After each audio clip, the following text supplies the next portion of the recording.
Salut, c'est Jean-Yves ici. Retrouvez-nous sur notre site monassurancemoto.be, le site spécialisé en conseils au niveau de vos assurances moto. Sur notre chaîne YouTube, tout classiquement, vous pouvez nous transmettre un message mail. Et en attendant, gaffe sur la route.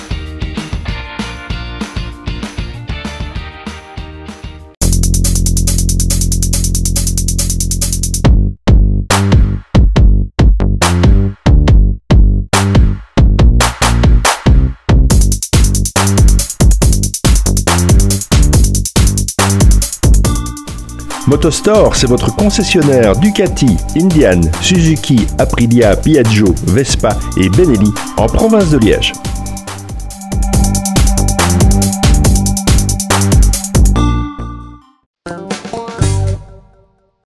Bonjour et bienvenue dans ce numéro 57 de Carter et Piston, un numéro dont voici le sommaire.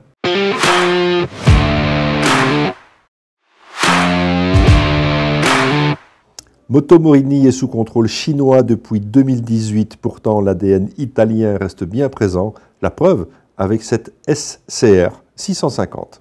Les célèbres motos Gillet fêtent cette année le 100e anniversaire du premier rallye organisé par la marque.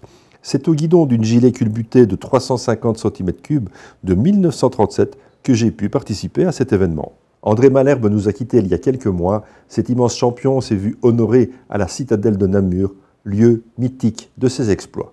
Entre néo-rétro et néo-classique, cette Triumph Speed Twin 1200 ne rate pas sa cible, celle du plaisir, une sacrée machine. Enfin, le Dr Grimm nous fera part de ses bruits de paddock avec des débuts de championnat palpitants. À l'Universel Moto, c'est aussi une grande gamme d'accessoires moto à découvrir dans nos 5 concessions à l'esprit familial et professionnel. Venez nous rendre visite à Aouan, Chennai, Herstal, Serein et Verviers.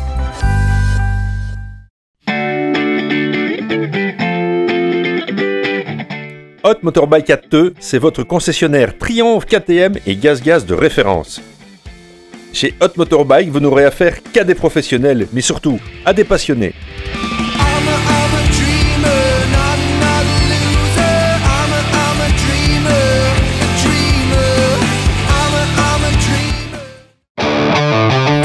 casques, 10 000 équipements, 700 machines en stock, livrables immédiatement. c'est chez MotoKaiser. Motokaiser.com. Pour ce numéro 57 de Carter et Piston, je suis à Spa, je suis au circuit, je suis en compagnie de Florian Jupsin, que vous connaissez déjà. Salut Flo. Salut Thierry. Tout va bien? Oui, ça roule. Journée particulière évidemment aujourd'hui. Qu'est-ce qui se passe? Alors c'est le premier track day de la saison à Spa-Francorchamps. D'accord, organisé par DG Sport. Organisé par DG Sport, qu'on appelle le Warm-Up Day. Le warm, il n'est pas vraiment présent aujourd'hui.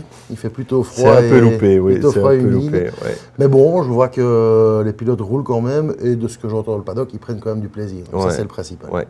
C'est toujours évidemment le problème ici à Spa. On a des pistes changeantes, ça sèche, la trajectoire est sèche, le reste ne l'est pas. Il pleut ici, pas de l'autre côté. Enfin, bon, particulièrement aujourd'hui. On a des giboulées de mars fin avril. Bon, on aura tout vu finalement. Oui, bon, on a après temps un peu de merde, mais bon, voilà, c'est comme ça. On espère que ça va se décanter assez vite. Il y a de prochains événements qui sont en fait des Bikers Day alors, d'accord, où là tout le monde peut s'inscrire et les gens peuvent s'inscrire par catégorie, on va dire, de niveau de pilotage. C'est ça. Et nous alors on fournit à chaque participant un transpondeur, un transpondeur qui va les chronométrer pendant toute la journée et on va reclasser chaque pilote en fonction de son chrono dans sa catégorie où il doit être. Ok, donc tu n'as quand même pas des gens qui sont un peu trop présomptueux et qui se disent « moi je veux rouler un expert » alors que... Si, ça arrive des fois, mais ils sont vite, ils se rendent vite compte qu'ils ne sont pas à la bonne place et le chrono ne ment pas, donc forcément. Directement sur la pause de midi, on sait les reclasser. Donc c'est vraiment ouvert à tout le monde, à tout qui a une moto. Ça s'est un petit peu perdu les dernières années. Avant, je vais dire, il y a 20 ans de ça, c'était vraiment les motards de route qui venaient sur circuit. Maintenant, c'est devenu un sport. Donc, c'est vraiment, ils ont des motos de piste. Dédiées. Mais la piste est toujours ouverte aussi à celui qui a une moto de route. Il y a un groupe débutant qui est fait pour ça. Nous, on a aussi une structure pour encadrer les gens qui viennent pour la première fois. La Biker School. La Biker School. Avec notamment Dr Grimm comme instructeur, je ne connaissais pas. Et donc là, nous, on est chargé vraiment de les accompagner pour leur première expérience sur circuit. Combien de Bikers Day sur l'année? Donc on en a déjà un paquet à Spa, on a environ 15 jours à Spa, et puis alors on fait pas mal d'étrangers. Par exemple, ce week-end, nous étions à Aragon, en Espagne. Et donc là, vous partez avec les motos des clients? Oui, on propose un service de transport, on prend les motos des clients, Okay. on les installe dans le box, eux ils arrivent en avion, frais, et ils profitent des 3 jours, ils prennent l'avion, ils rentrent chez eux. Donc là, c'est vrai que c'est chouette, et on varie, on est aux alentours de 50 journées l'année. Oui, c'est énorme quand même, c'est pas génial. mal. Ah ouais. Ça commence, c'est une grosse logistique à DG Sport. Oui, ça commence aussi. C'est bien. Alors bon, Bikers Day, Bikers School, et puis on l'a déjà évoqué, il y a une émission 2, le fameux Bikers Festival qui prend une dimension assez extraordinaire cette année, avec tout un tas d'événements et de choses qui vont se passer pendant tout le week-end. Oui, donc on a pas mal avancé justement ces dernières semaines, et évidemment chaque semaine qui passe maintenant, on va toujours un peu plus loin. Donc il y a toujours le... On rappelle les dates? Le 12 et 13 août, D'accord. Ici sur le circuit de Spa-Francorchamps. Donc ce qu'on veut, c'est vraiment un événement ouvert à tout motard de nouveau.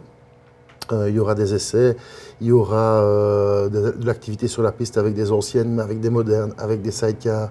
Il y aura un enduro classique, il y aura un trial classique, il y aura une course d'accélération, il y aura une bikers party à l'eau rouge, où là vraiment ce sera la communion entre tous les motards. Il y aura du trail, il y aura de la balade, qui va un petit peu évoluer d'ailleurs, parce qu'on parlait d'un package de jours. On va certainement passer et offrir la possibilité de s'inscrire à une seule journée, une seule balade. On se rend compte qu'on est peut-être un petit peu tôt à ce niveau-là dans l'événement pour que les gens bloquent 2 jours. Donc là, on travaille là-dessus aussi. Et puis alors la présence de certaines stars qu'on devrait annoncer incessamment, d'ici peu. Des expositions, il y en aura pour tout le monde aussi, sur des anciennes, sur de l'enduro, sur du trial. Et puis alors la présence de pas mal d'importateurs finalement qui ont répondu présent. Oui, ça c'est une bonne chose. Avec des activités un petit peu... donc soit il y en a qui vont faire des balades, ou alors comme Ducati va proposer une expérience avec des multistradas. KTM va faire autre chose. Bon voilà, il y aura vraiment... grande fête de la moto. C'est ce qu'on espère. Oui, tout à fait. Ben, écoute, on se retrouvera à mon avis avant ça pour encore en reparler et peut-être annoncer quelques bonnes nouvelles sur certaines présences. Ça, je peux compter sur toi. Et puis on se retrouve bientôt. Tu m'as parlé de Ducati, les motos officielles en fait de la Biker School sont des Panigales. On en parlera plus tard dans l'émission. On va rester en Italie. Et je vous propose un essai d'une Moto Morini, qui est évidemment aussi une marque italienne, même si maintenant elle est tombée sous les mains chinoises, mais on reste avec un ADN italien. On découvre la SCR ensemble.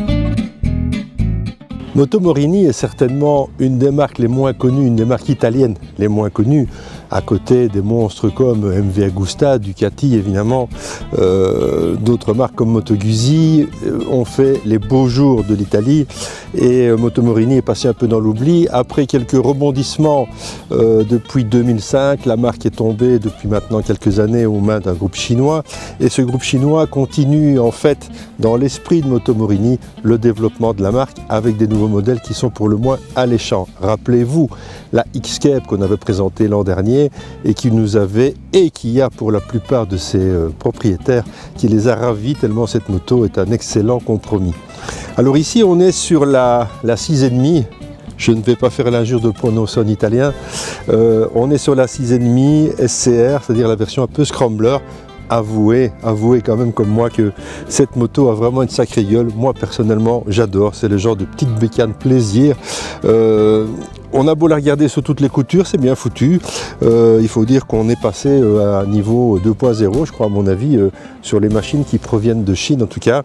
On est sur une base du même bicylindre vertical que la X-Cape, c'est-à-dire un 649 cm3, en tout point similaire au bicylindre de chez Kawasaki, moteur qui prend évidemment bien ses tours, on connaît la réputation des moteurs de la marque, et c'est une moto très amusante. On est avec un grand guidon, on est sur une assise basse qui conviendra au plus grand nombre à partir d'1,65 m, on a vraiment les pieds par terre, et j'adore le compromis de cette moto parce qu'on est sur quelque chose qui est beau, vintage mais pas trop, il y a une touche de moderne, on est avec un écran TFT, on a de l'éclairage LED, mais avouez comme moi qu'avec ces jantes à rayons, cette peinture verte un peu mate, cette selle brune, moi je la trouve vraiment magnifique. Alors au guidon, qu'est-ce qu'on ressent avec cette moto? Eh bien en fait, j'ai l'impression qu'on a gagné, en tout cas on a effacé certaines vibrations qui étaient présentes sur par exemple le R6N, mais ça commence à dater évidemment tout ça. Ce n'est plus le cas sur les modèles Kawasaki aujourd'hui. On est avec quelque chose de relativement simple, hein. On n'a pas une électronique embarquée de dingue, mais on n'en a pas besoin. On est avec 60 chevaux, 60 vrais chevaux qui sont bien là. Quand on ouvre les gaz à partir de 7-8 000 tours, la moto vraiment prend une belle envolée, ça tire un peu sur les bras, très amusant, double disque avec passe Brembo à l'avant. On est d'origine sur quelque chose d'assez ferme. On peut ouvrir toutes les suspensions, c'est du Kayaba à l'avant, un combiné à l'arrière qui est parfaitement réglable. On peut assouplir la moto jusqu'à même une certaine mollesse. Là c'est un peu trop, mais d'origine c'est un peu dur, donc il faut tout de suite ouvrir un petit peu tout pour un petit peu ramollir la moto, et on ne perd en rien en plaisir de conduire, parce que cette moto s'emmène vraiment dans les petits virages, et si à un moment donné vous avez envie de prendre un petit chemin, évidemment elle peut le faire avec les Pirelli mixtes dont elle est équipée. Voilà, moi je trouve que c'est une moto plaisir, alors dans tous les sens du terme, parce que voilà une moto qui fait 7 799 €. Je sais que quand on va sur les forums, il y a pas mal de gens qui parlent de petits problèmes de batterie, c'est vrai. C'est des motos en fait, comme la plupart des motos modernes, si vous les laissez 15 jours, 3 semaines, 1 mois, ou voire tout l'hiver dans le garage, vous voulez la reprendre, c'est sûr, la batterie sera vide. Je crois que c'est une bonne habitude maintenant avec les motos modernes, c'est de les mettre sur optimètre dès que vous rentrez au garage, et ça vous permet d'avoir toujours une batterie en parfait état et qui vous promet en tout cas un démarrage dès que vous pousserez sur le bouton. Voilà, donc moto simple, ok, facile d'accès, on est juste je crois en dessous des 200 kg, on est avec une consommation d'environ 5 litres au 100, réservoir de 15 litres, donc ça laisse augurer une autonomie d'environ 300 km, donc c'est vraiment pas mal.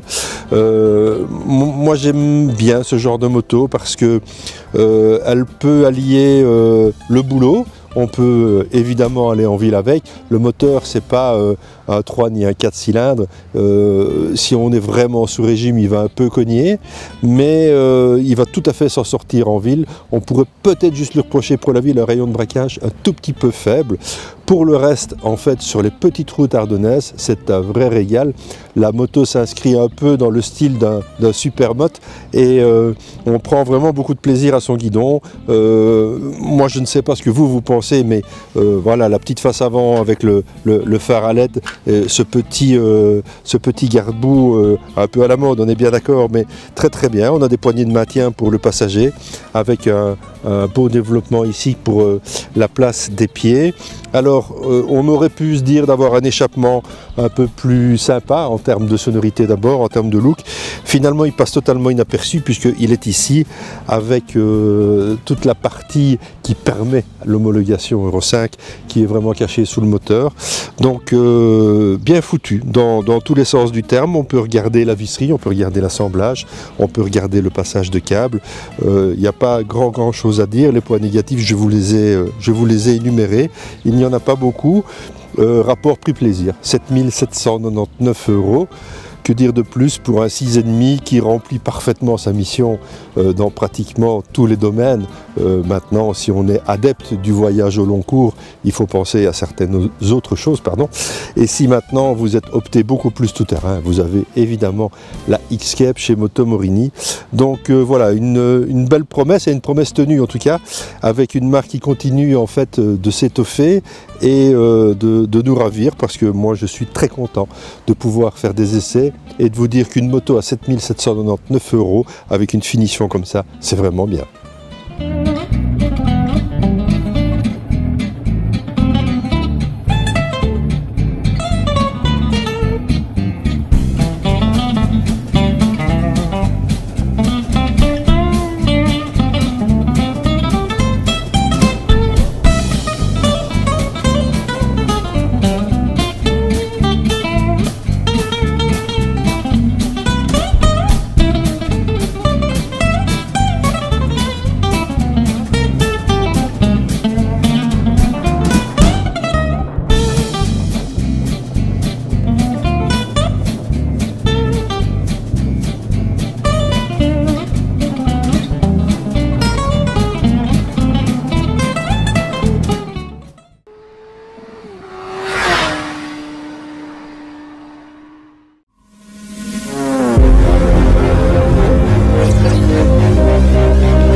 Salut Arnaud, comment va? Salut Thierry, très bien. En forme? En forme, en pleine forme. Tu bosses aujourd'hui? Non, aujourd'hui, pas encore, on va dire. Disons qu'on est à Franco pour plusieurs raisons, mais la school va commencer seulement à partir du 9 juin. D'accord. Donc toi, tu es instructeur à la Biker School, en fait? Oui, absolument. Oui, D'accord. Et donc ça consiste en quoi? En fait, on propose deux formules différentes. En fait, il y a une formule qui prend la journée complète. C'est un stage de pilotage, je vais dire, d'une journée entière. D'accord. Et puis, on a aussi une formule qui est plus courte où, en fait, le coaching ne prend en charge que 2 sessions sur les 5 de la journée. Et donc, ça, c'est plutôt pour quand on tombe sur un pilote qui a envie de vraiment travailler sur une partie du circuit, quelqu'un qui sait qu'il est tout proche de gagner une seconde, il lui manque encore 2-3 petits trucs. Et en général, avec le Smart Coaching, on arrive à donner les outils pour dépasser ce petit truc qui manque. Ça s'adresse aussi bien aux débutants qu'aux confirmés? Alors, de manière évidente, les journées complètes de stage sont souvent prises plus par les gens qui veulent apprendre. Maintenant, il faut être tout à fait cohérent par rapport au fait que Francorchamps n'est pas spécialement un très bon circuit d'apprentissage. À savoir que le circuit est immense, on ne sait pas faire des suites de virages répétitifs et ce genre de choses. Donc, c'est principalement les stages. Alors, certes, on aborde les techniques de pilotage, mais c'est surtout comment bien aborder une journée à Francorchamps, à savoir que ce circuit reste gigantesque, qu'il est extrêmement rapide et que ça impressionne pas mal de monde et qu'il faut effectivement avoir... Enfin, je pense que... Il faut tourner un peu ici. Pour des débutants qui viennent pour la première fois à Francorchamps, je pense que faire un stage, c'est vraiment... Ça aide. Je pense que ça fait économiser 2-3 journées de roulage libre au final par rapport à l'expérience acquise en une journée à Francorchamps. Et alors, bon, les motos de la school sont les Ducati Panigale. Oui. Alors, c'est quand même démarré avec le haut du panier, ça, non? Ah, attention, hein, c'est nous comme instructeurs qui roulons avec les Panigale V4 S chaque année, depuis maintenant déjà quelques années. On roulait déjà avec les 1199. Donc... Et si j'ai pas de moto et que je veux m'inscrire, je peux... Alors, il y a des possibilités de louer des motos, mais dans des sociétés spécialisées pour la location de motos. Mais la school ne loue pas de motos. Si la Panigale est l'évolution ultime, en tout cas pour le moment, une des évolutions ultimes de la technologie moto, de la technologie course et de ce qu'on fait de mieux sur les machines, il fut un temps où la Belgique était aussi à la pointe avec des motos légendaires. Je veux parler de ce qu'on appelait les demoiselles d'Herstal, les FN, les Sarolia et les Gilets. Et c'est justement de Gilets dont je vais vous parler, de passion et de passionnés. J'ai eu la chance de participer à un rallye qui commémore les 100 ans du premier rallye organisé par la marque. Et je l'ai fait, en fait, sur une 350 culbutée de 1937. On découvre le sujet ensemble. Nous sommes le 30 avril à Dinan, en bord de Meuse. Une météo radieuse est enfin annoncée, mais c'est un épais brouillard qui enrobe le paysage pour l'instant. Ce brouillard donne une ambiance presque monochrome, comme pour nous replonger dans le passé. Un passé qui aujourd'hui va reprendre vie grâce à l'enthousiasme de passionnés. Les machines, dont certaines ont plus de 100 ans, ont tout un point commun. Ce sont des Gilets, la marque belge qui faisait partie de ce qu'on appelait les demoiselles de Herstal, avec les FN, les Sarolia et bien sûr les Gilets. Ils sont venus aujourd'hui de tous horizons pour fêter un sacré anniversaire. Combien de motos aujourd'hui? Plus de 130. Mais pourquoi? Le centenaire du premier rallye Gilet Herstal qui s'était passé en 1923 à Dinan. D'accord. Alors écoute, moi j'ai eu la chance de rouler sur une moto que tu m'as prêtée. Oui. Une 350 culbutée. Mais je t'avais mis au défi aussi. Oui, c'est vrai. Et écoute, voilà, j'ai peut-être un peu moins roulé que vous parce qu'il faut faire des images. On remettra ça, normal. Je te le promets. J'espère. J'ai pris beaucoup de plaisir sur cette moto. J'ai trouvé ça assez fantastique, la manière dont ça roule. Alors, c'était quand même magnifique. C'est une moto de quelle année en fait? 1935, je crois, celle que tu étais avec. D'accord, ok. À part le freinage qui est relativement approximatif, encore que quand on combine arrière et avant, ça ralentit pas mal. Oui, voilà, parce qu'à l'époque, on n'était pas assidu sur l'avant. Oui. On prenait plus l'arrière. Oui, c'est maintenant les motos modernes qu'on pousse. Exactement, parce que bon, l'avant, c'est un ralentisseur. Mais quand tu utilises ces deux, c'est assez impressionnant pour ce que c'est. Oui, tout à fait.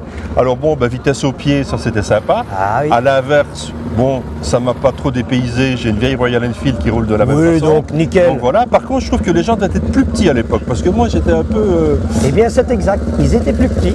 Ouais. Alors bon, en fait, la boucle faisait combien de kilomètres? La boucle faisait entre 130 et 135. Ouais. Mais on a dû remodifier le roadbook jeudi car il y avait des travaux sur la route. Tiens donc. Voilà, plus les ADEPS, les Ouais. marches ADEPS, plus le rallye de Wallonie. Ah ouais, Donc il voilà. a fallu combiner tout ça, mais 135 km. Écoute, moi je te félicite parce que je trouve que la moto c'est une histoire de passion, mais alors là, on est dans la passion à 1000% parce qu'en fait, on est avec des machines fantastiques, on est dans l'histoire, on est que dans une monomarque, ça c'est déjà exceptionnel Voilà. quand même, de réunir autant de motos d'une seule marque qui sont pratiquement toutes des motos d'avant-guerre.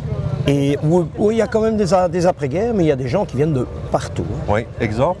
Alors, celui qui vient du plus loin, c'est Washington. Il a pris l'avion samedi. Oui, Il y a des gens de Toulouse, d'accord. où la première question était quel était le temps. Oui. Je leur ai dit qu'il ferait 30 degrés. Ils m'ont dit, ah bon? Je dis oui, mais bon, 15 degrés le matin, 15 degrés l'après-midi, c'est de l'optimisme belge. Oui, ça fait 30. Ben voilà. Et un Suisse, Ouais. des gens qui reviennent de Jena, près de Jena, donc près de la Pologne en Allemagne. Et des Luxembourgeois, des Hollandais, des Belges, de toutes sortes, des Allemands, Ouais. et voilà, et des Français. 1056, non. Si, non. 51, 56, 52, ou alors 50, 101, ça va aussi. Mais 50, entre 100 et 0, c'est pas possible, c'est difficile. Hein. On s'est rencontrés déjà à quelques reprises pendant l'exposition qui avait eu lieu à Liège. Hein, c'est toi qui étais en charge de la remise en état, on va dire ça, du patrimoine de la région wallonne. Oui. Et donc aujourd'hui, pur plaisir.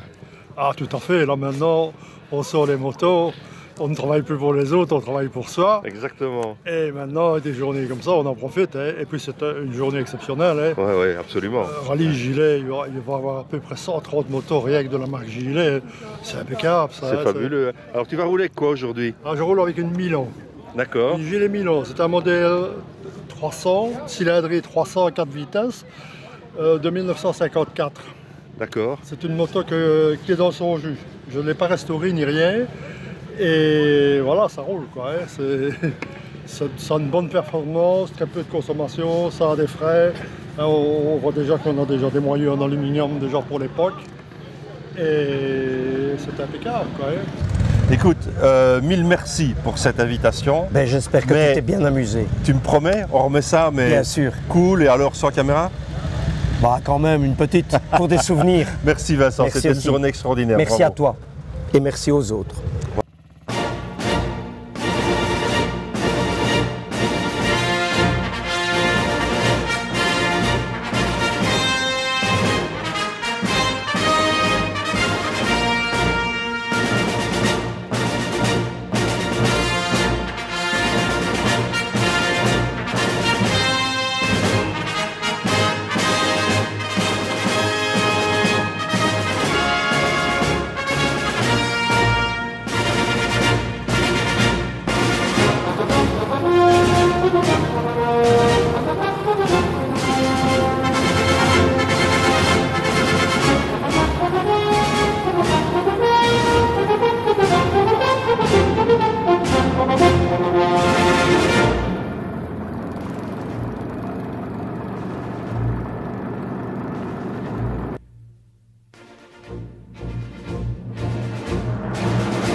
Salut Thomas, Salut Thierry, tu vas bien? ça va, mieux que le temps en tout cas. Mieux que le temps. Bon, quand on parle Ducati, évidemment, tu n'es jamais très très loin. Exactement. On s'est vu il n'y a pas tellement longtemps, hein, on se voit régulièrement et c'est très bien. Des bonnes nouvelles chez Ducati, en ce qui nous concerne, en tout cas, en ce qui concerne le grand public? Ben, on peut quand même dire ça, oui. On en a déjà parlé de la Multistrada V4 Rally. Exact. Oui. Donc, en plus de ça, on a une bonne nouvelle, c'est qu'elle est arrivée en Belgique. D'accord. Ça, c'est la bonne nouvelle. Et encore une meilleure nouvelle, c'est que tu pourras l'essayer très très bientôt. Allez, ça c'est génial. Ça c'est une bonne nouvelle, surtout pour les téléspectateurs, parce qu'en fait, c'est une moto qu'on attend. Parce que la concurrence s'aiguise, il y a une marque qui traîne un petit peu pour annoncer la sortie de son nouveau vaisseau amiral. Exactement. Ne la citons pas. Mais bon, voilà, donc c'est très bien que Ducati arrive avec cette version rallye. Version rallye qui participe à un événement un peu européen qui est les 60 000 km. Oui, tout à fait. Donc certains Belges vont en réaliser une partie. Oui, absolument, absolument. Donc voilà, on en a déjà touché un mot et on vient de commencer ici il y a quelques semaines à peine le départ des 60 000 km en multistrada, où voilà, on a fait un appel aux candidats pour nous aider à parcourir ces 60 000 km ensemble. Alors un rappel, pourquoi 60 000 km? Mais 60 000 km parce que c'est tout simplement le temps pour l'entretien ou pour le check du jeu de soupape. Ouais, ça c'est quand même dingue, 60 000 bornes. Exactement, ça sur une moto, surtout sur une routière comme la Multistrada, une moto qui est faite pour faire les kilomètres. Ça c'est quand même avec quand même assez exceptionnel. Un moteur vachement performant en plus. Exactement, ça marche, exactement. Donc je crois qu'il y a des moteurs qui n'iront jamais à l'entretien des 60 000 en fait. Probablement, mais c'est tout à fait possible et c'est ça qui est quand même génial. Quand on y pense, quand on réfléchit, c'est une fois et demie autour du monde. C'est dingue. Donc c'est quand même impressionnant. On va essayer de réaliser sur un moteur ça aussi ici, performant, je trouve ça bien. On parle de la rallye évidemment avec le fameux V4, mais le V2 reste quand même l'ADN de la marque. Et alors une moto qui en est quand même l'emblème, c'est le Scrambler. Exactement, donc on a cette année-ci la deuxième génération du Scrambler 800.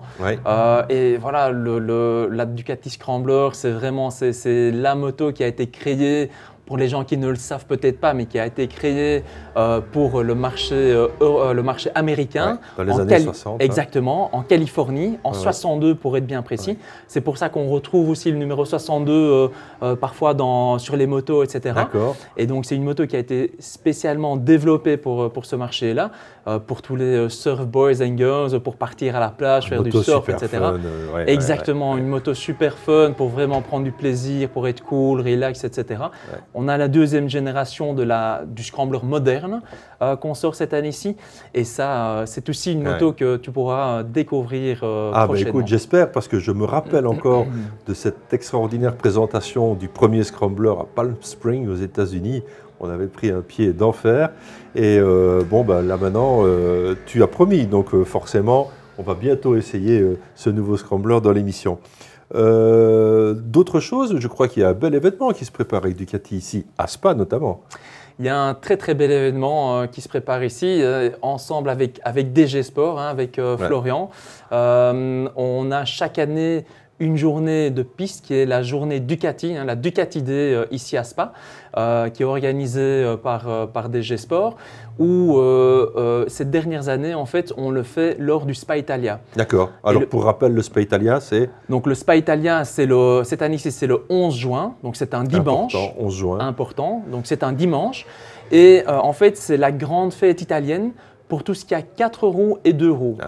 Et les sessions sur piste, en fait, sont divisées entre ces deux groupes. Et tout ce qui est moto, tout ce qui est 2 roues, c'est exclusivement Ducati. Donc, on aura 160 Ducatistes qui seront ici avec nos concessionnaires pour vivre, espérons, une journée sous le soleil italien.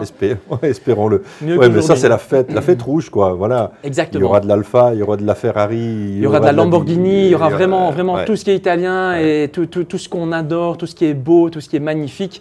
On pourra le trouver ici. À ne pas rater, le 11 juin. Ok, donc pendant ce Spa Italia aussi, bien sûr, on pourra découvrir les motos de la Biker School qui sont la bike school est équipée de la Panigale V4S, d'accord? Exactement, la Panigale V2 aussi, parce que ça fait déjà plusieurs années qu'on est partenaire avec DG Sport, un partenaire moto, donc qui roule en Ducati. En plus de ça, on a quand même le plaisir d'avoir Dr Grimm en tant qu'instructeur. Autant qu'il dise quelque chose, parce qu'il a un peu l'air de... Exactement. Heureusement qu'il roule mieux qu'il ne parle, c'est déjà une chose. Bah oui, mais ça fait quelques années qu'on fait ça ensemble, et c'est bien. Je me rappelle même moi j'ai commencé, on était sur les 1199, donc ça fait déjà quelques années. Et puis maintenant, on a la chance effectivement d'utiliser les V4S pour les collages, et ça reste une moto qui est absolument... fantastique, sans doute la meilleure superbike du moment. Oui, je crois que donc, par rapport à tout ce qu'elle gagne, je crois. Exactement, on n'est pas pour rien champion du monde en superbike avec Alvaro en 2022. Quand on voit la saison actuelle, il y a de grandes chances qu'on remette le couvert. Hein. Espérons-le, touchons du bois.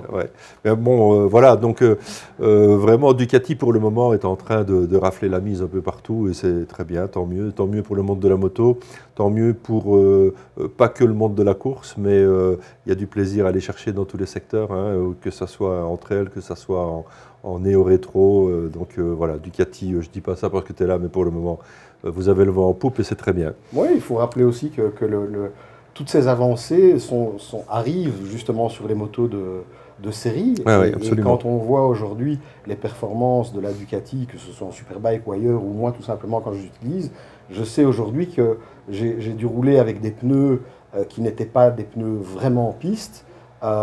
Et j'ai été vraiment étonné en fait, de me rendre compte que je pouvais quand même aller très loin avec la moto grâce à l'électronique qui rectifiait tout. Et en fait, c'est clair que toutes les avancées que Ducati fait et amène en course sur la Desmo de Sedici de course, arrive sur la Panigale et c'est pas pour rien qu'elle est là où elle en est actuellement.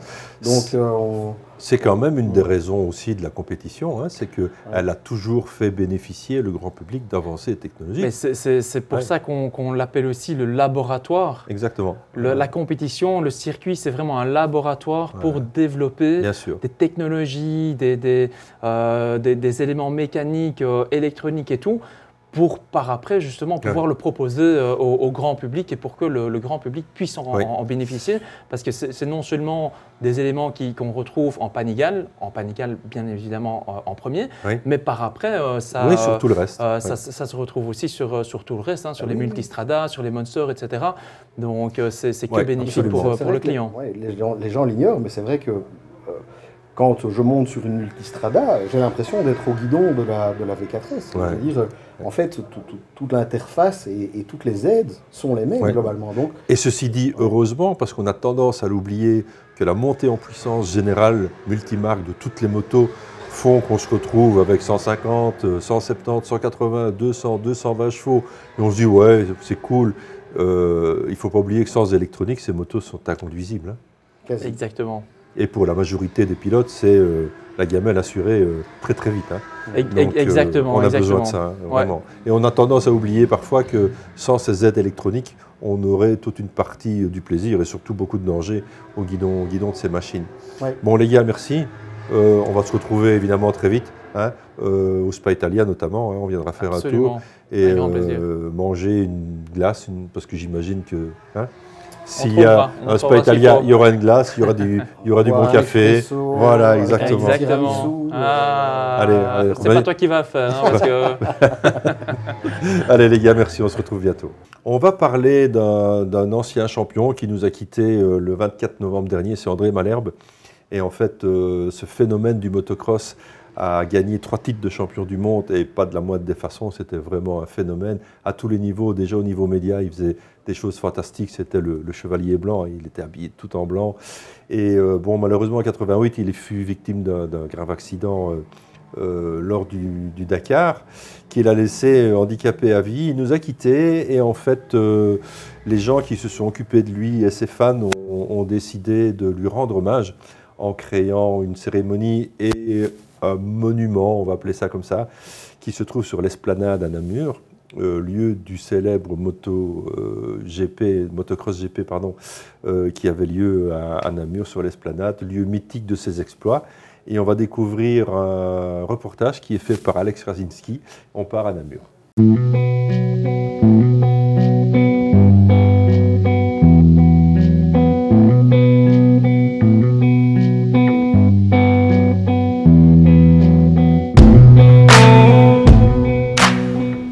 André Malherbe, surnommé le Chevalier Blanc, est un personnage haut en couleur du motocross belge.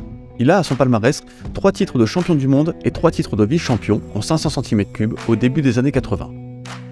Dédé était une véritable légende de sa discipline. Malheureusement, sa carrière se termine brutalement à la suite d'un grave accident sur le Paris-Dakar en janvier 1988, qui le rendra dès lors tétraplégique. En novembre 2022, André Malherbe nous quitte à l'âge de 66 ans. Le 2 avril dernier, près de 500 personnes sont venues lui rendre un dernier hommage émouvant à la citadelle de Namur. C'est tout d'abord à la salle Vauban, au pied de la citadelle, qu'une projection d'images d'archives a été organisée, suivie par de nombreux témoignages touchants de la part de ses proches, parmi lesquels on peut citer Jean-Claude Laquet, initiateur de l'événement, qui a accompagné André au quotidien depuis 35 ans.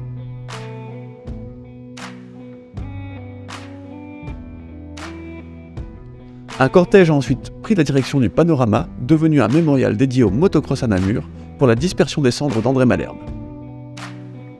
La citadelle de Namur est le lieu de nombreuses victoires de Dédé, et certainement l'un de ses lieux favoris. Et donc il aura été jusqu'au bout du bout associé à cette ère de victoire sur les hauteurs de la citadelle de Namur, accompagné par chacune et chacun aujourd'hui.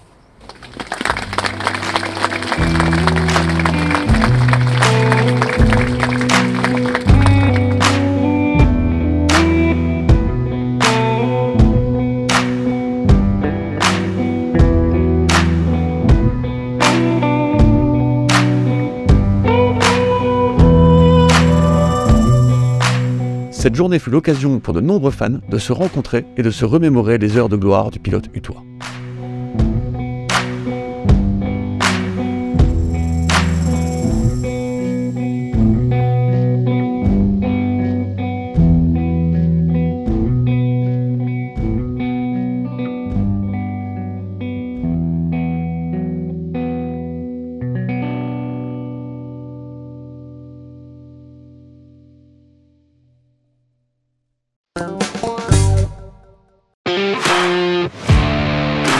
Salut Émeric. Bonjour. C'est toi qui es en charge de l'organisation et depuis de nombreuses années du fameux DGR. Alors pour rappel, c'est quoi le DGR?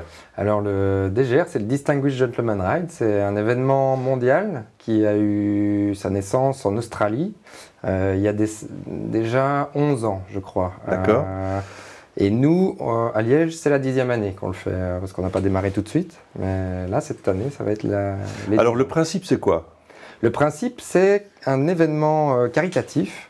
Donc tous ceux qui ont des vieilles motos peuvent venir participer à cet événement. On va dire moto classique, moto de caractère. C'est ça, néo-rétro aussi, voilà. Tout ça.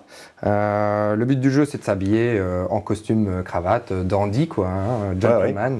Oui, donc il y a un code vestimentaire. Il y a un code vestimentaire, c'est un événement à thème. Hein, c'est vraiment le brunch chic à moto ancienne. Histoire de dépoussiérer l'image du motard en cuir avec les doigts pleins de graisse. Exactement. Et puis il n'y a pas de mauvais garçon, quoi. C'est le gentleman. Okay. Et alors, ce qu'il y a de plus important dans cet événement, c'est que c'est un événement caritatif. D'accord. Donc c'est pour la recherche contre le cancer de la prostate et la santé mentale des hommes. Mais ce qu'on demande à chacun, surtout, c'est de donner un sens à sa venue au Distinguished Gentleman Ride. Parce que c'est un événement gratuit pour qui veut y participer. D'accord. Mais on demande une petite donation. Oui, voilà. Il y a pas de... Enfin, chacun donne ce qu'il veut. Ce qu'il veut. Je crois qu'il y a quand même des gens qui essayent de donner beaucoup d'argent, qui récoltent, qui se font parrainer. Il y en a qui se font parrainer et qui arrivent à lever des grosses sommes d'argent. Et c'est un très très bon moyen pour y arriver. Et puis il y en a qui font des petits dons, mais il n'y a pas de somme ridicule. Je trouve que même le fait de donner 1 euro, c'est déjà donner un sens à sa participation au DGR. Alors, en fait, le DGR se déroule le même jour dans le monde entier. C'est ça. Donc en Belgique, il y a plusieurs villes qui y participent. Oui, ça change un peu tous les ans, mais on tourne aux environs de 4-5 villes. D'accord. Ça représente combien de motards dans le monde qui vont rouler le même jour? Dans le monde, je crois qu'il y a 350 pays, quelque chose comme ça. Oui, ça doit faire des centaines de milliers de motards. C'est énorme, oui. Oui, tout à fait. Alors bon, la date c'est quand? 21 mai. 21 mai à partir de 10h. Alors je ne donne pas le lieu parce qu'il faut s'inscrire sur le site. Ça permet d'avoir les informations. D'accord, site qui s'inscrit là en bas de l'écran là pour le moment.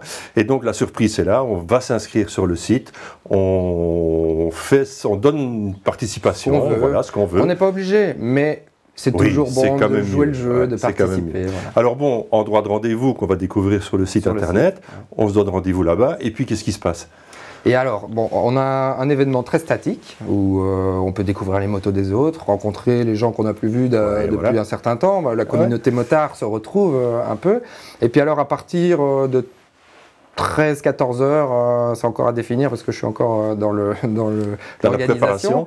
Mais 13-14 heures, on part faire un tour d'à peu près 40 km, 40-50 km. Ça dure 1 heure et on revient au point de départ. Voilà. Et alors sur place, il y a quoi? Il y a moyen de boire un café, sur place, on peut se restaurer, on peut boire un petit coup. Il y a des animations musicales. Ok. Et toi, tu fais partie d'un club? C'est pas vraiment un club, c'est une page Facebook qui vise à rassembler les gens qui aiment la même chose. Et qui s'appelle Café Rasseur de Liège. D'accord, voilà. Bah, c'est simple. Voilà. Bon, bah, écoute, on vous souhaite beaucoup de succès pour ce 10e anniversaire en fait. On espère voir beaucoup de monde et surtout on croise les doigts pour le temps. Pour le temps, c'est toujours évidemment le point d'interrogation ici en Belgique. Bon, donc Aymeric, on se retrouve le 21 mai. 21 mai à partir de 10h. 10h. Restons avec le DGR avec une production limitée à 250 exemplaires dans le monde seulement. La Distinguished Gentleman Ride Limited Edition de chez Triumph célèbre les 10 ans de cet incroyable partenariat entre Triumph et le DGR. En plus du style authentique, des performances et des compétences modernes de la dernière génération des Bonneville T120, la DGR Edition présente une superbe peinture métallisée en 2 tons et le logo DGR officiel. Cette moto est un unique hommage parfait aux 10 ans de ce partenariat très spécial. Elle incarne parfaitement l'esprit du DGR. Pour chaque moto vendue, un don est reversé au DGR afin que l'événement 2023 soit le plus gros et le plus beau de tous les temps. En outre, le modèle 001 sera offert au meilleur collecteur de fonds du DGR 2023. La police d'Anvers remplace l'ensemble de son parc de motos par la BMW R1250 RT. La livraison de 19 motos flambant neuves en est le dernier témoignage. Une première absolue, il s'agit des toutes premières motos neuves en Belgique, arborant le motif Battenburg très distinctif. Le marquage Battenburg sur les voitures de police a déjà été introduit en Belgique dans la zone de police d'Anvers en 2021. Le motif en damier était déjà bien établi parmi les services médicaux d'urgence et on peut déjà le percevoir à l'étranger. Aujourd'hui, il apparaît donc également sur les BMW R1250 RT de la police d'Anvers, donc gaffe sur la route. Toujours chez BMW, en attendant l'arrivée imminente de la nouvelle GS qui devrait se dévoiler cet automne, BMW lance une dernière version sous la forme de la R1250 GS Ultimate Edition. Une conception ultime, la partie avant marquante et les lignes typiques de la GS sont inimitables. Mais ce sont les détails de l'option 719 sur mesure et le logo du centenaire de BMW en édition limitée qui en font la célébration de cette icône. MX Triumph recrute 2 salles. Un nouveau pilote d'essai de premier plan pour le constructeur britannique. Après son annonce de débarquer en motocross, Triumph s'allie le pilote d'essai Clément de Salle pour le MXGP et le MX2. Clément de Salle a su briller au plus haut niveau des Grands Prix, 3 fois vice-champion du monde, vainqueur de 23 courses. Depuis 2020, il s'est retiré de la compétition pour se consacrer aux tests de développement. La reine du SMT de retour, place à la nouvelle KTM 890 SMT. Plus affûtée, plus élégante, plus sportive, une pointe de touring qui a un soupçon de puissance, elle sera probablement imbattable sur la route. KTM a le plaisir donc d'annoncer le retour de sa SMT. Sans compromis ni artifice, cette nouvelle génération de KTM iconique devrait laisser tout le monde sur place. Les suspensions White Power Apex sont entièrement réglables et viennent compléter les roues de 17 pouces. Les pneumatiques Michelin Power GP offrent probablement une adhérence parfaite. On se réjouit évidemment d'essayer tableau de bord TFT 5 pouces, 3 modes de conduite, contrôle de traction, un nouveau moteur LC8C KTM 890 qui développe 105 chevaux, moto disponible dès à présent. Mash étend sa période de garantie à 3 ans sur tous les véhicules neufs vendus par le réseau concessionnaire MASH. C'est donc à partir d'aujourd'hui que cette garantie constructeur de 3 ans prend cours sur les pièces, la main-d'œuvre et le kilométrage illimité. Alors, quelques news en fait des premières semaines marocaines qui se sont déroulées depuis le 1er avril. Nous avons réalisé un départ par semaine et en fait j'ai accompagné les 2 premiers groupes avec un groupe qui a inauguré le nouveau tour et dont ils sont revenus évidemment enchantés. Ils m'ont même commandé de nous faire un 15 jours pour l'année prochaine. Donc on découvre ici quelques images qui ont été réalisées pendant ce tour. La 2e semaine s'est merveilleusement bien passée et nous enchaînons évidemment les semaines pendant toute la saison. L'année 2023, on peut la considérer comme complètement remplie. Il reste peut-être 3 ou 4 motos à attribuer. Envoyez-moi un mail si vous êtes intéressé. Et on se penche déjà évidemment sur les dates de 2024. Magnifique. Des paysans, tout simplement extraordinaire. Super organisation. Des routes fantastiques. À faire, à refaire et à conseiller. Bon voilà Arnaud, dis-moi, quelles sont les difficultés majeures d'un tel tracé comme Spa? Spa est un circuit qui est jouissif et tous les gens qui roulent dessus profitent et c'est pas pour rien qu'on appelle ça le plus beau circuit du monde. Même si on ne sait jamais si c'est vraiment... Oui, voilà. Mais c'est en partie vrai, soyons chauvins. Oui, hein, ouais. C'est en tout cas le plus grand circuit du monde. À savoir qu'il fait plus de 7 km, 7,7 mètres, 7 km et 7 mètres.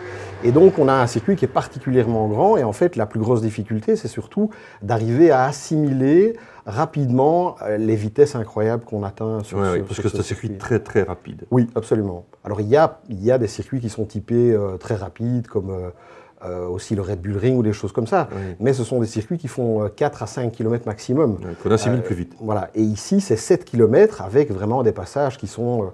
Pour moi, Blanchimont reste le virage le plus impressionnant de tous les circuits que j'ai fait. Blanchimont, qui était une courbe qui se prend 2 fois. Ouais. La première à fond. On essaye quand le cerveau dit oui. Oui. Alors oui, en calife des 6 heures, mon cerveau, parfois je l'oblige.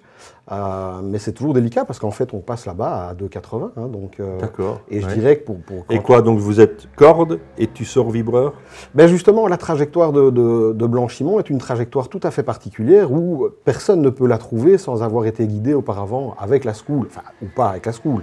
Mais moi, il m'a fallu du temps et en fait, il faut rentrer extrêmement tard parce que si on rentre trop tôt, on est éjecté vers le vibreur après la première cassure. Et puis là, comme on est quand même très très vite, on est, comme je viens de le dire, 2,80. Si on se rapproche trop près du vibreur, beaucoup de gens, enfin, il y en a qui paniquent, qui prennent les freins. Bon, et il y a pas mal de catastrophes. Et quand on voit l'hélicoptère à Francorchamps, c'est souvent à cause de Blanchimont. Donc c'est vraiment un endroit où il faut faire particulièrement attention. Et je dirais que c'est peut-être pour moi la clé du tour parfait à Francorchamps. Ah oui, c'est pas le Raidillon pour toi? Le Raidillon fait partie, c'est le deuxième, c'est le numéro 2 pour moi, parce que le Raidillon est compliqué et pas compliqué à la fois. Je dirais que bizarrement, le Raidillon est multitrajectoire. Moi je le prends d'une manière, on est 2-3 à le prendre et ça passe. Tandis que pour moi, Blanchimont est complètement monotrajectoire. Ouais, parce que le Raidillon, il génère quand même une bonne passe dans le Raidillon, ça génère quand même ta vitesse au comble. Oui. Alors, moi j'avais tendance à le prendre très droit, casser le premier vibreur en bas enfin bon, j'avais une technique qui passait bien, où j'étais très rapide, et puis tout le monde me disait, tous les pilotes habitués, les gens qui ont fait les 24 heures, ça me dit non, il faut faire plus le Raidillon en S. Et j'ai essayé, au début je perdais du temps, et puis pour finir j'ai trouvé la bonne technique, et puis pour finir, voilà, j'ai jamais su si j'étais plus rapide avec le S ou bien cela, mais voilà, je pense qu'au final la meilleure trajectoire reste le S pour des questions de sécurité, à savoir que ça permet de relever la moto plus vite et de remettre gaz plus fort et se mettre moins en danger quand on arrive au-dessus. Est-ce que maintenant, si tu devais donner un conseil à un débutant, voilà, je veux faire de la piste parce que je veux me perfectionner. Qu'est-ce que tu conseillerais comme moto, peu importe la marque, et quel cylindrée en fait? Moi, je dirais que j'ai justement 2 amis très proches à moi qui viennent de commencer, à force de me voir sur les circuits, voilà. Et je pense, moi, sous mes conseils, ils ont acheté des 600. D'accord. Voilà. C'est étonnant que des amis à toi vu ta fréquence de chute, te disent « Tiens, on va faire de la piste ». Mais je ne chute pas. Mais je ne chute pas, monsieur, je ne chute pas. Non, mais bon, voilà, ça reste des passionnés aussi. Ouais. Et je pense que donc 600 cm3, c'est bien pour démarrer. Mais c'est juste parfait, je trouve. Ouais. Alors si vraiment on est débutant, et qu'on a envie de se lancer sur circuit en négligeant un peu la route, alors oui, il y a plutôt les bicylindres face route Kawasaki 650 et des choses comme ça. Oui, mais on est vite au bout là quand même. Oui, mais alors certes, mais la SV 650, c'est une moto fantastique de débutant. Ouais. Maintenant, c'est des motos qui sont parfaites aussi pour aller rouler sur des circuits de la taille de Métais, Croix en Terre-Noire, Follambray et tous ces petits circuits qui nous entourent. Mais en vérité, c'est là qu'on apprend le plus. Je vais être sincère, je ne vais pas dire que Francorchamps est le meilleur circuit du monde pour apprendre à piloter. Ouais. Ici, d'abord, ça va très vite. Ouais. Et puis, il y a des grosses périodes pleine charge où là, bon, avec une 600 ou une 650, on attend que ça se passe en fait. Donc, oui et non, parce que j'ai aussi roulé en 600 et moi, je persiste à beaucoup m'amuser en 600 parce que c'est beaucoup moins physique. Alors certes, c'est moins rapide et encore. Aux 6 heures de Spa l'année passée, on avait un Espagnol sorti tout droit de la filiale CIV Moto 2 qui roulait avec une R6 ici et qui a roulé, si je ne dis pas de bêtises, il a roulé en 31 ou en 30 avec une 600. Ouais. Donc dire qu'on s'ennuie avec une 600 à Franco, c'est pas vrai. Enfin, on est déjà dans un certain niveau. Là. Oui, ça c'est sûr. Mais je veux dire, on s'amuse parce qu'une 600, ça fait quand même encore 120, 130 chevaux. Allez, une idée de budget pour démarrer?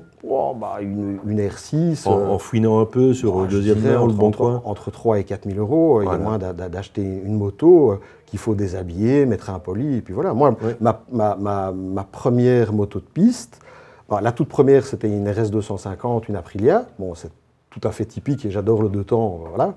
Et puis la deuxième, c'était une R6 que j'avais rachetée chez un épaviste, qui était une R6 crachée, que j'ai retapée tout l'hiver. Je lui ai mis un poli, on a fait le minimum, mettre des durites et des choses comme ça.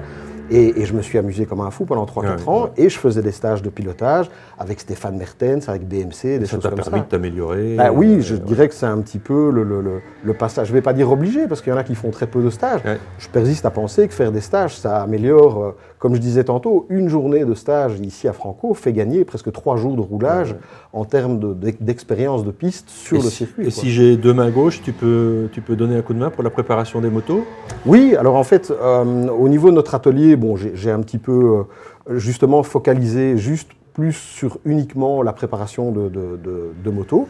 Donc l'aide à des gens à préparer une moto, à mettre les bonnes pièces, à mettre un poli, à mettre un échappement, faire un ceci. Et puis surtout, ce que je garde, je vais dire, qui est quelque chose que pas beaucoup font, moi c'est surtout la mise au point des suspensions. Et ça c'est vraiment un de tes points forts. Hein. J'ai pas mal de gens qui viennent, enfin pas mal, jamais assez, n'est-ce pas? Et donc je continue à faire la préparation. Alors les gens, ce que je fais souvent, c'est que les gens viennent avec leur moto, ils viennent pour un entretien des suspensions, donc on démonte les suspensions, on les envoie à l'entretien parce que ça je ne le fais pas moi-même, c'est extrêmement technique et je ne me lance pas là-dedans. Mais par contre, quand je les récupère, on met la moto, on remonte la moto, et là je fais un setting de base. Et en général, bon, je dois avouer que j'ai beaucoup d'avis de satisfaction et de gens qui sont très contents. Et surtout, ce qui est vraiment incroyable, c'est la quantité de motos qui arrivent chez moi avec des réglages qui sont absolument incohérents. Et on se demande comment ils font pour rouler avec. Oui, mais on m'a dit, on m'a dit. Et ça, c'est vraiment une sorte de trait commun dans le monde motard. En général, on s'essaye au réglage de suspension. Et 9 fois sur 10, on fait pire que mieux. Et c'est une machine, la moto est une machine tellement sensible au réglage de suspension, et ça crée une telle différence, en fait, que il faut laisser aux professionnels le soin de le faire. Et donc, c'est une bonne chose de venir chez toi, à mon avis, pour le faire, ou chez d'autres, peu importe. Mais on n'est pas beaucoup. Hein. Moi, j'ai fait à l'époque de Steven Kazar, qui, pour ceux qui ne le connaissent pas, est quand même... une des références. Une des références, c'est Monsieur Hollins Belgique, premièrement, et puis c'est aussi... il fait partie de l'équipe BMW 37 en World. Mais il a étudié de manière très pointue le fonctionnement. Il a écrit 2 bouquins qui sont fantastiques, que j'ai bien sûr lus, mais aussi, en fait, chaque hiver, pendant quelques années, eh bien, il me demandait de faire des groupes de francophones. Et on allait chez lui passer une journée de stage, mais purement théorique, pour apprendre à régler les motos. Donc, moi, sur cette base-là, j'ai commencé à régler les motos de course que j'avais. notamment une qui était la première Kawasaki ZX10 de 2012, qui était l'évolution de ce qu'elle est aujourd'hui, qui était une moto difficile à mettre au point, et j'ai mis 1 an et demi à chipoter, à aller trop loin dans un sens, trop loin dans l'autre, à beaucoup essayer, ouais. et en fait, il n'y a rien à faire. C'est ça qui m'a donné la meilleure expérience, c'est d'avoir une bonne base théorique, ouais. et puis après s'essayer sur le terrain au niveau... et puis j'avais, entre guillemets, la chance d'avoir une moto compliquée. Bon, alors j'ai sué, ça n'a pas été facile, mais globalement, ça m'a appris énormément, et aujourd'hui, je maîtrise quand même relativement bien ce sujet. Arnaud, je viens d'essayer une moto que tu aimes, la Triumph Speed Twin 1200. Oui. Une vraie moto plaisir. J'ai pris un pied d'enfer avec cette bécane. On va découvrir ça ensemble.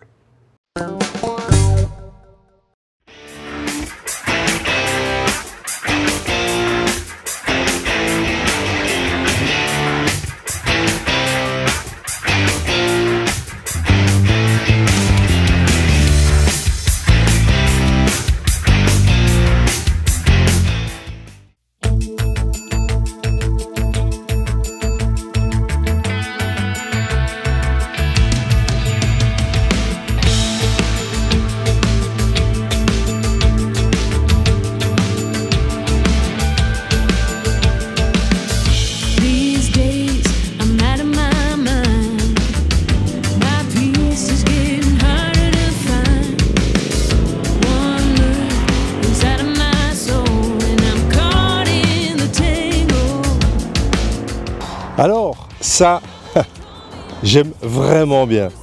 On se trouve non loin de Spa, dans la célèbre montée du Maquisard, qui est en fait le terrain de jeu idéal pour cette machine, la Triumph Speed Twin 1200 cm3.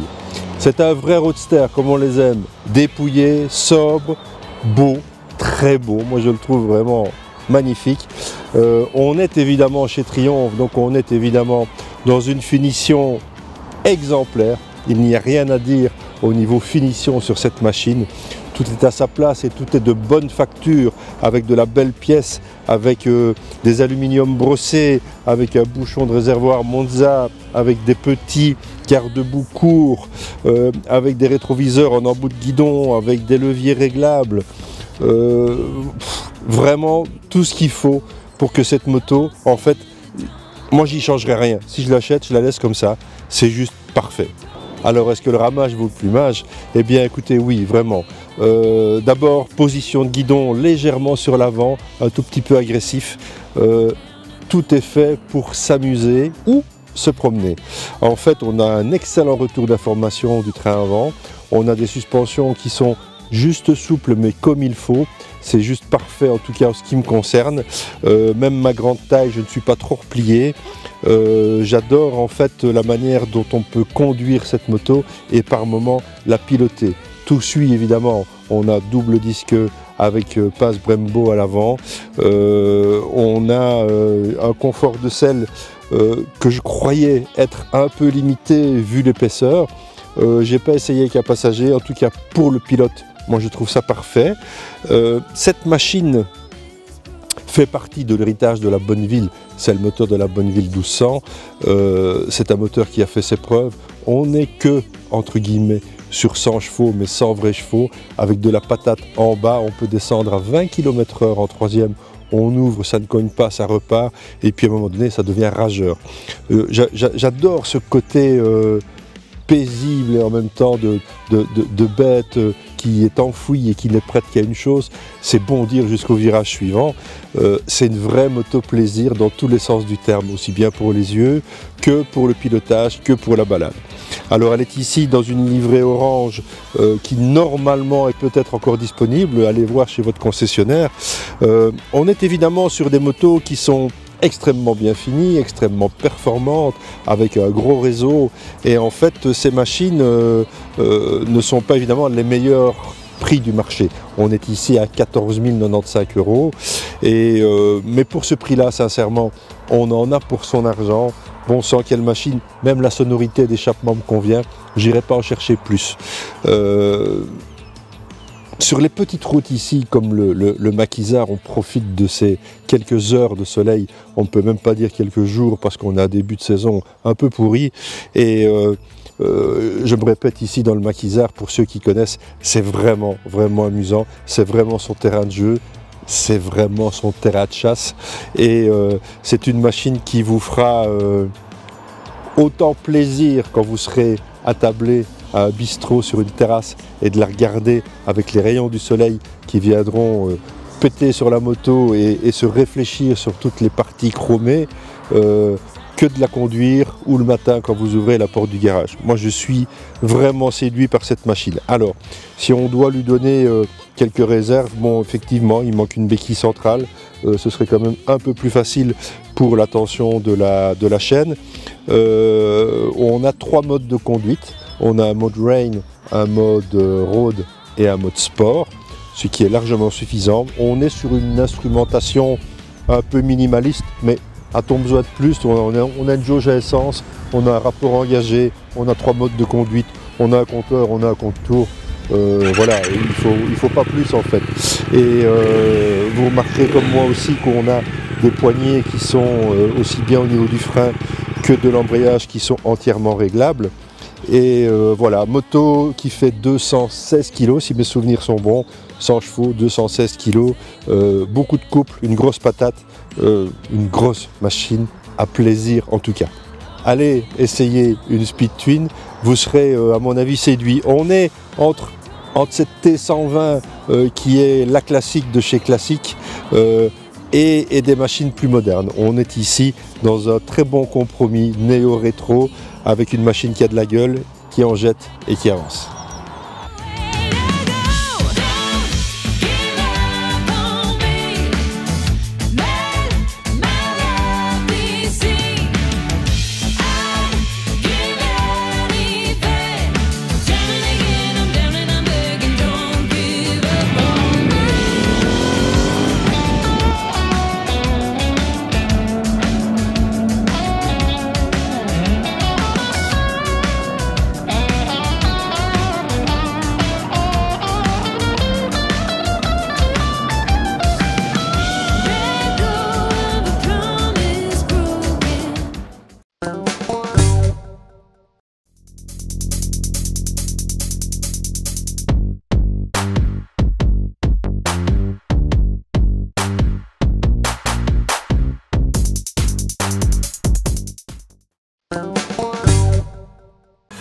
Arnaud, la saison a bien redémarré, en fait, a redémarré en fanfare, il s'est passé déjà plein de choses, donc voici tes bruits de paddock.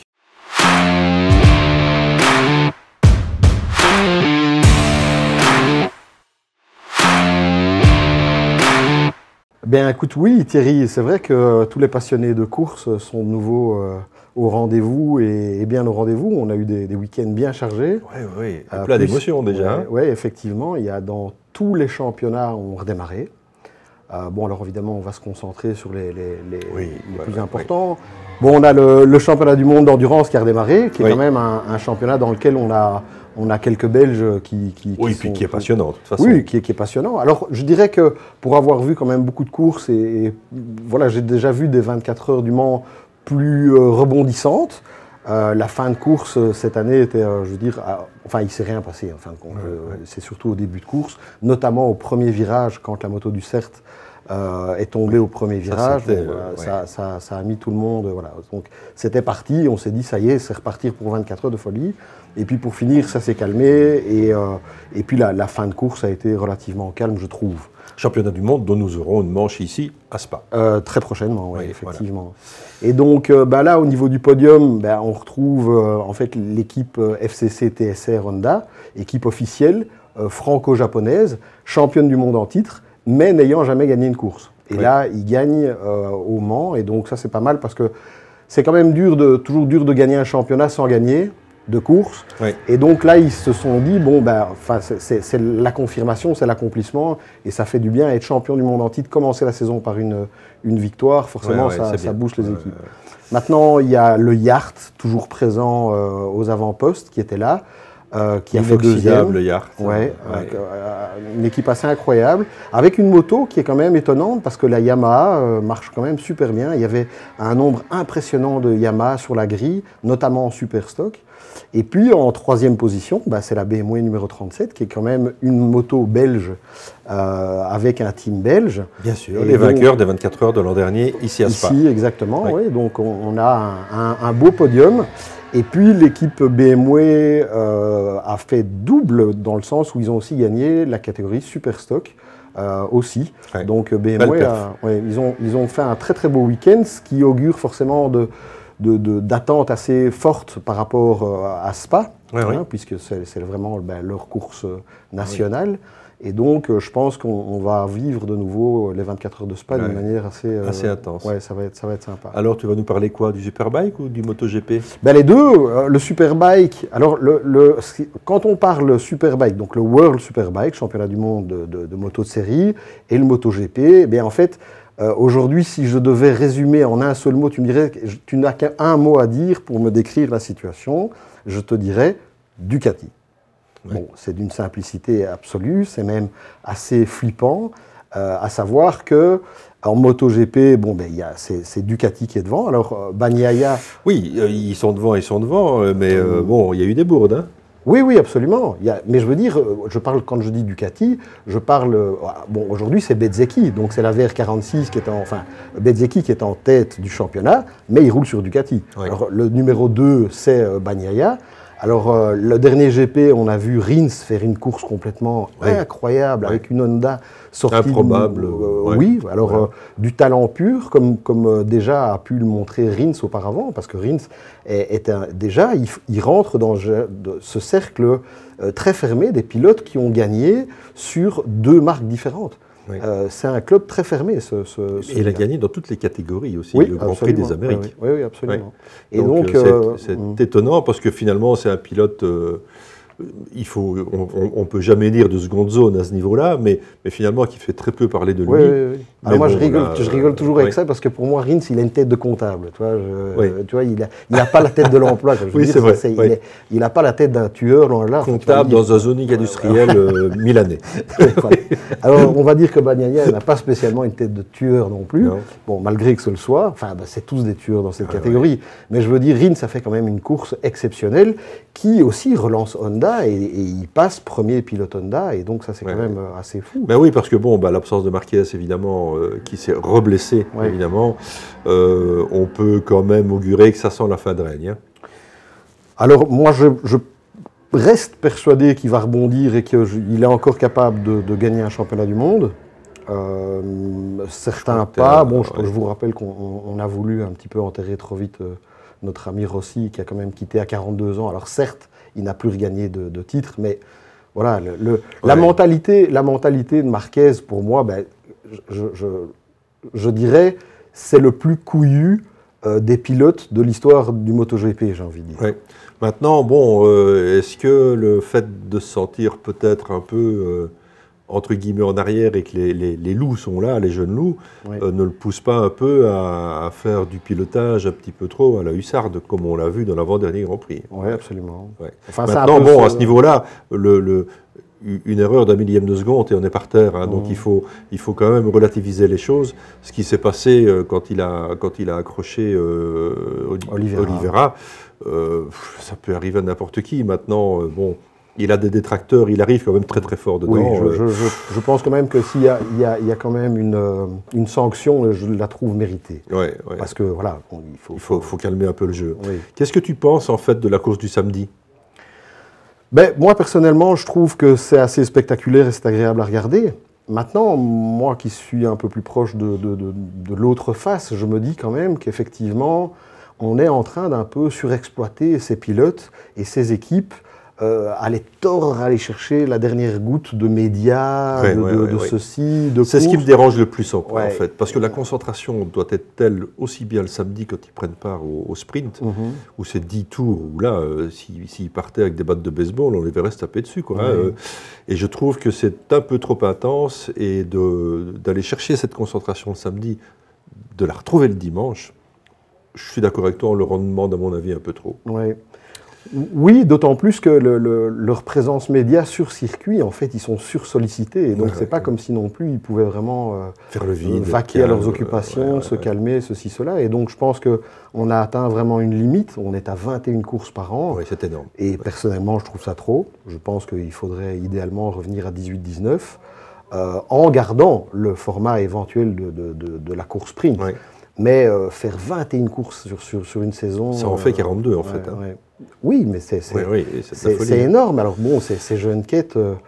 bon, il y a des histoires, on n'en parle pas beaucoup, mais il y a quand même des pilotes dans l'histoire qui ont fait des formes de burn-out sportifs et qui ont dû arrêter leur carrière parce qu'ils étaient vidés. Et c'est pas si vieux que ça. Voilà. Bon, on peut prendre Stoner, qui est et bon, on était loin, on était à 17-18 courses et ceci, on était loin du rythme actuel. Oui, absolument. Et un autre, bon, ça date un peu plus, mais c'est Spencer, on n'en a jamais parlé, mais Spencer, il a gagné double championnat, donc il a gagné dans les deux catégories, mais d'une certaine manière, il ne s'est jamais relevé physiquement et mentalement d'une saison aussi demandante. Pilote un peu particulier aussi en termes de psy, quoi. Vraiment, plus proche de nous et peut-être moins parlant, parce que c'est quelqu'un qu'on n'a pas vraiment mis sur un piédestal ou quoi que ce soit, mais il faut se rappeler que Folger, qui est en remplacement KTM pour le moment, Jonas Folger a fait une forme de burn-out qu'il a écarté des circuits. C'est peut-être ce qu'on peut qualifier de mieux, un burn-out pour un motard, non? Oui,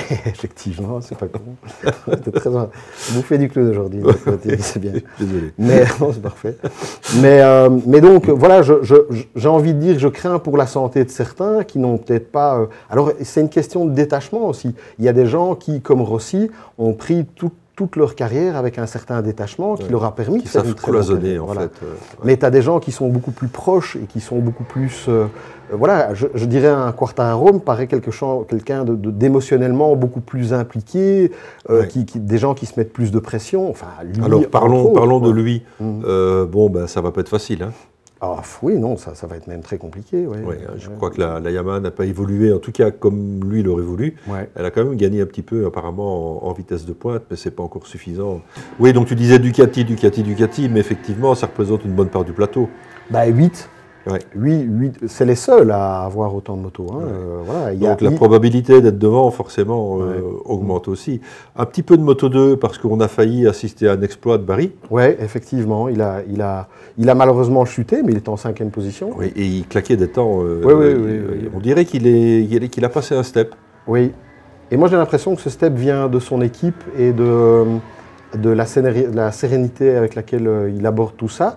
Il faut aussi rappeler l'intervention de Xavier Siméon dans l'aventure de Barry, puisque maintenant Xavier est pratiquement sur tous les GP avec Barry, et donc je pense que ça lui donne aussi quelque chose de très positif d'avoir quelqu'un pour l'épauler. Avec cette expérience, oui, bien sûr. Oui, parce que, enfin, on ne le dit pas assez aussi, mais des jeunes quêtes comme ça qui se retrouvent au bout du monde, de l'autre côté de la planète, sans famille, sans rien, avec juste des équipes, bon, je veux dire, c'est quand même déstabilisant. Oui, c'est quand même lourd à porter, parce qu'on oublie toujours, ils sont très jeunes. Ben oui, moi j'ai un quête qui a 16 ans, je me dis, je l'envoie au bout du monde, dans une équipe et tout ça, enfin je veux dire, il faut déjà... Il faut assumer quand même, il faut une belle maturité déjà pour faire c'est pas rien, donc voilà, bon, alors on attend que des belles choses, et on pensait qu'il allait faire des belles choses, et il va faire des belles choses. Oui, je crois qu'on peut s'attendre à de belles choses. On reparle encore, un peu de MotoGP, bon, 2 grosses bourdes de Banaya, évidemment, 2 chutes de suite. On a toujours cette exagération gestuelle à l'italienne dans les stands au moment où ça se passe. Avec l'équipe qui tombe à genoux, on dirait que c'est évidemment la fin du monde, mais pour eux, à ce moment-là, à mon avis, c'est la fin du monde. Il reste quand même un des prétendants au titre. Oh, oui, pour moi, ça reste le favori. Ça, c'est évident. Maintenant, ce qui est agréable à voir, c'est que c'est vrai qu'aujourd'hui, Ducati a fait quelque chose qui est rarissime, c'est d'arriver à fournir à des pilotes des motos qui sont toutes performantes. Enfin, je formule différemment, ils ont réussi à faire une moto qu'ils savent tous exploiter. Oui, parce qu'on voit Zarco, il fait du super bon travail. Zarco, moi je reste fan parce que je trouve que c'est un grand pilote. Je voudrais tellement qu'il la gagne, c'est clair. Mais maintenant, quand on voit VR46, Marini qui fait 2e le GP passé, je veux dire, c'est le demi-frère de Rossi.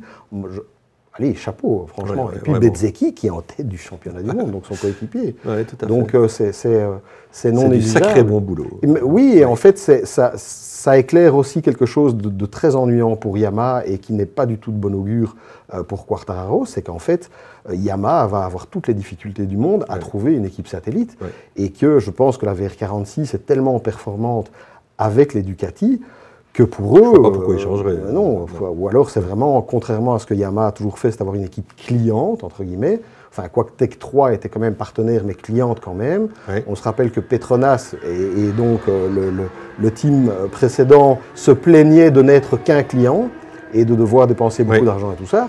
Aujourd'hui, pour moi, c'est Yamaha qui va devoir sortir les sous pour que quelqu'un roule pour eux et pas le contraire.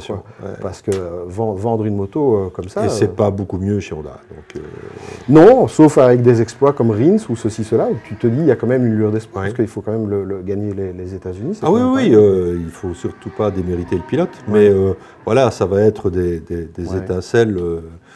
Qui ne seront pas, à mon avis, répétés du Grand Prix en Grand Prix. Donc voilà, une saison passionnante en tout cas. Bah, encore un dont on peut discuter rapidement, moi je prends beaucoup de plaisir à regarder Alex Marquez rouler sur la Ducati et avoir le sourire. Ça me fait un peu penser à Rossi qui quitte la Ducati et qui retourne sur la Yamaha et les premières photos c'est le sourire incroyable. Oui, tout à fait. Parce qu'il n'a pas fait grand-chose quand il était chez Honda. Enfin, il a fait qu'une apparition furtive. Et puis là, maintenant, il est quand même aux avant-postes. Il claque des temps aux essais. Enfin, bon, c'est vachement intéressant. Moi, c'est une saison que je suis avec beaucoup d'intérêt. Toi aussi, j'imagine. Oui, bien sûr. Et prochain Grand Prix, c'est ça va être l'Espagne, je pense. Oui, c'est l'Espagne. Ils reviennent à Jerez d'ailleurs, je crois. Je pense, oui. Je pense que c'est ça. Et c'est déjà le prochain week-end, donc à mon avis le week-end de la sortie de ce numéro de Carter et Piston. Donc on vous donnera évidemment les nouveaux bruits de paddock lors du prochain numéro. Autre chose à ajouter? En Moto 3, en fait, on voit éclore des nouveaux talents. Il y a des nouvelles têtes qui arrivent et qui vont très très fort. D'ailleurs, je suis étonné parce qu'en fait, il y a ce que je vais appeler un peu les vieux de la vieille, malgré qu'il y en a deux qui soient vraiment vieux. Oui, le plus vieux à 18 ans. Quoi. Voilà. Sont un peu en recul et je vois vraiment sur la tête du classement des noms qui sont quasi inconnus. Et donc, ça veut dire qu'en Moto 3, ça bouge pas mal. En Moto 2, tu as Acosta qui enfin... trouve son niveau là où on l'attendait, entre guillemets, et qui n'est pas en tête du championnat, mais qui va, à mon avis, l'être facilement. Et puis, il reste le Superbike. Et là, on va parler de manière plus générale, le Superbike et le Supersport, parce que je persiste à insister sur le Supersport qui revit et qui renaît. Et c'est important que les gens le comprennent, parce qu'il y a des belles courses. Mais là, ce qui est complètement dingue aussi, c'est qu'il y a eu deux week-ends de courses, avec 2 courses en Supersport et 3 courses en Superbike. Eh bien, depuis le début de la saison, donc, il y a eu 10 courses et 10 fois Ducati gagne. Donc, c'est une hégémonie Ducati incroyable. Écrasant. Oui, en GP et en ceci. Alors, c'est vrai que tout d'un coup, on se dit, oui, mais alors il faudra changer, il va falloir brider les Ducati, ou il va falloir, que ce soit en GP ou en truc, il va falloir faire quelque chose. Et puis alors, de manière très juste, tu as des gens de chez Ducati qui disent, mais c'est bizarre, à l'époque où c'était que Honda qui gagnait tout le temps, on n'a jamais parlé de brider leur moto. Il faut arrêter. Si à un moment il y a une supériorité, il y a une supériorité. S'ils sont dans les lignes du règlement, ils sont dans les lignes du règlement. Quand MV Agusta a gagné 10 ans de suite le championnat du monde, on ne s'est pas posé les mêmes questions. Donc, alors que là, ça valait clairement un bridage. Oui, on est bien d'accord. Oui, absolument. Enfin voilà, le Superbike, je l'ai regardé avec beaucoup d'intérêt aussi. Résumons en Superbike, Bautista, le combo Bautista-Ducati V4 est juste magnifique. Et pour moi, c'est le duo gagnant pour les prochaines années. Cette année, d'office. Alors, j'ai regardé les dernières courses. On a toujours notre cher Turc Razgatlioglu. Bravo. Qui fait deuxième et qui se bat comme un lion pour arriver. Mais il n'y a rien à faire. Bautista termine les courses avec 3-4 secondes d'avance. Et en fait, il déroule le tapis et les autres ne peuvent lutter au point que Rea, qui est quand même quelqu'un qui est 6 fois champion du monde, ou 7, 6 fois de suite en tout cas, en perd son calme et il surpilote et il chute. Alors que pour moi, c'était quelqu'un qui ne chutait jamais, qui avait une grande régularité. Donc je pense que le niveau actuel de la Ducati et de Bautista Je dis bien Bautista parce qu'on regarde, alors oui, certes, il y a 2 droits Ducati qui sont dans le coin, mais le pilote numéro 2 de chez Ducati ne performe pas du tout comme Bautista, donc Rinaldi. Et donc, ça veut dire que Bautista est un fameux duo. Oui, absolument. Et donc là, pour moi, le championnat est presque déjà plié. Pour moi. Voilà. On verra. On se retrouve le mois prochain ? Avec plaisir. Super. Nous voici donc au terme de cette émission et évidemment, on se retrouve dans un mois. Et d'ici là, gaffe sur la route.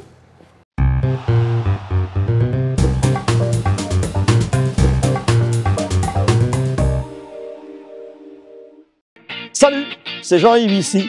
Retrouvez-nous sur notre site monassurancemoto.ie, le site spécialisé en conseils au niveau de vos assurances moto.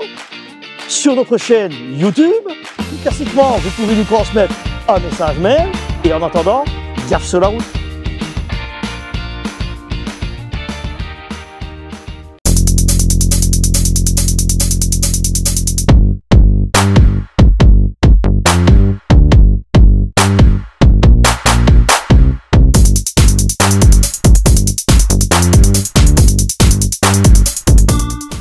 Motostore, c'est votre concessionnaire Ducati, Indian, Suzuki, Aprilia, Piaggio, Vespa et Benelli en province de Liège.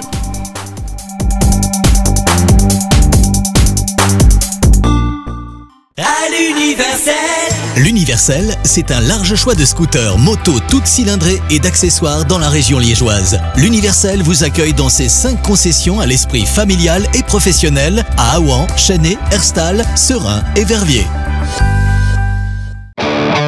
5000 casques, 10 000 équipements, 700 machines en stock, livrables immédiatement. C'est chez MotoKaiser. Motokaiser.com